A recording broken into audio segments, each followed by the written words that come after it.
ആരോഗ്യ സംരക്ഷണം ചുരുങ്ങിയ ചിലവിൽ അത്യാധുനിക സൗകര്യങ്ങളോടുകൂടി നിങ്ങളുടെ പടിവാതിക്കലെത്തും. SR health care, Pulakode. പരിചയസമ്പന്നരായ ഡോക്ടർമാരുടെ സേവനം, കമ്പ്യൂട്ടറൈസ്ഡ് സ്പെഷ്യാലിറ്റി ലാബ് എന്നീ സൗകര്യങ്ങൾ SR ഹെൽത്ത് കെയറിൽ സജ്ജീകരിച്ചിരിക്കുന്നു. AG Premkumar, KC Varghese, Hemant Kumar, M Venugopal, T Anusree, K Krishnanand എന്നീ വിദഗ്ധ ഡോക്ടർമാരുടെ സേവനങ്ങൾ. കൂടാതെ ഫിസിയോതെറാപ്പിയും ENT ഡോക്ടറുടെ സേവനവും ലഭ്യമാണ്.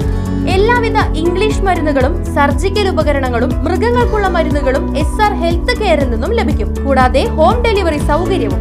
നിങ്ങളുടെ ആരോഗ്യം ഇനി ഞങ്ങളുടെ ഉത്തരവാദിത്വം. SR health care, Pulakode, Chelakkara. Phone 7306 722 808.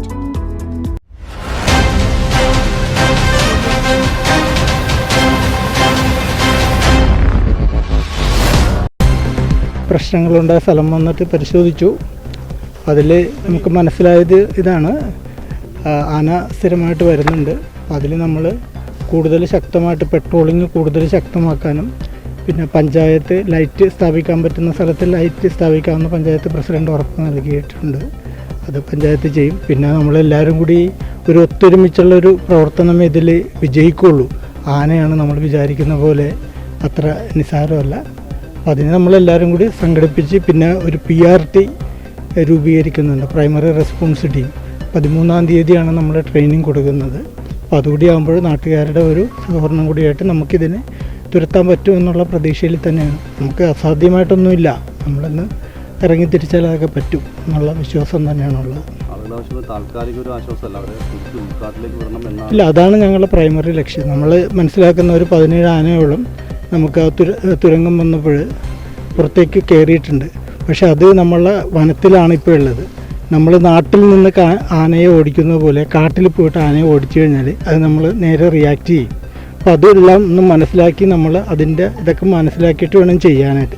അതിനുള്ളതാണ് ഞങ്ങളുടെ പ്രധാന ലക്ഷ്യം അതാണ്. പക്ഷെ അത് നമ്മൾ വിചാരിക്കുന്നിട്ട് ഒരു ദിവസം 2 ദിവസം കൊണ്ട് ചിലപ്പോൾ നടക്കണമെന്നില്ല. അതാണ് ഞങ്ങളുടെ പൂർണ്ണമായിട്ടുള്ളൊരു ലക്ഷ്യം.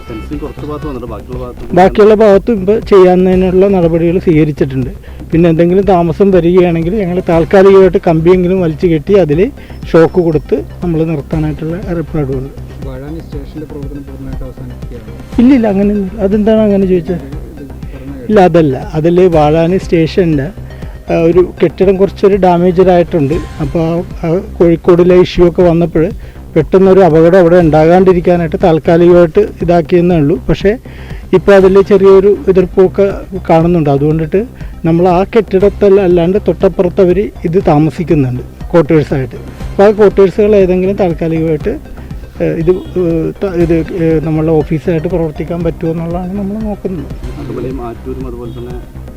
ഇല്ല, എല്ലായിടത്തും അങ്ങനെയുണ്ട്. നമ്മൾ പുതിയൊരു പ്രപ്പോസലൊക്കെ കൊടുത്തിട്ടുണ്ട്. അത് മിക്കവാറും ശരിയാവുമായിരിക്കും.